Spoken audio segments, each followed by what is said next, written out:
devotion is from Ruth, chapter 2. We've made it to chapter 2. Um, Ruth and Naomi have just returned back to Bethlehem, and they are um, obviously living with someone, in a family member in Bethlehem of Naomi's.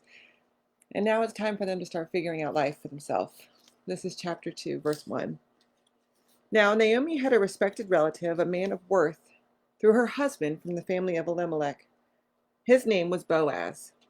Ruth the Moabite said to Naomi, "Let me go to the fields, that I may glean among the ears of grain behind someone in whose eyes I might find favor." Naomi replied to her, "Go, my daughter." So she went. She arrived and she gleaned in the field behind the harvesters. By chance, it happened to be the portion of the field that belonged to Boaz, who was from the family of Elimelech. Just then Boaz arrived from Bethlehem. He said to the harvesters, "May the Lord be with you."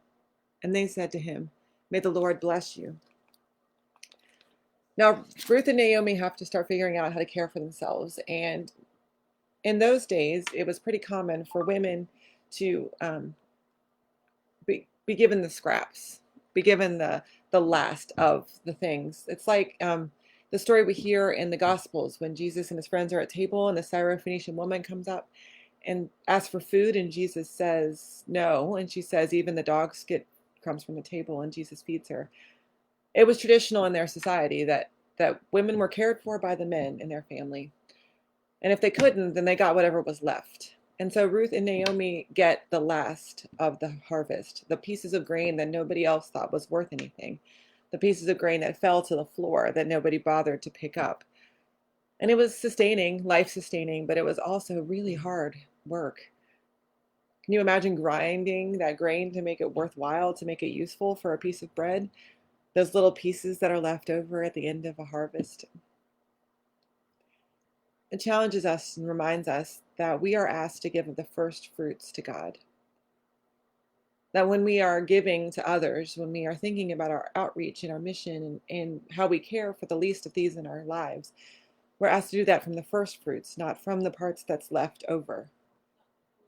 We're supposed to let them go first and get the best parts of the grain, and then we pick up the last parts. And how often do we give of whatever's left over? We give of whatever we have left when we've had enough, when we're full. And the story of Ruth and Naomi challenges us on this point. Giving shouldn't be something we do regretfully, or with an angry heart, or with a greedy heart, but something we do abundantly. For the more that we give, the more that we receive. How often we leave the scraps for others behind.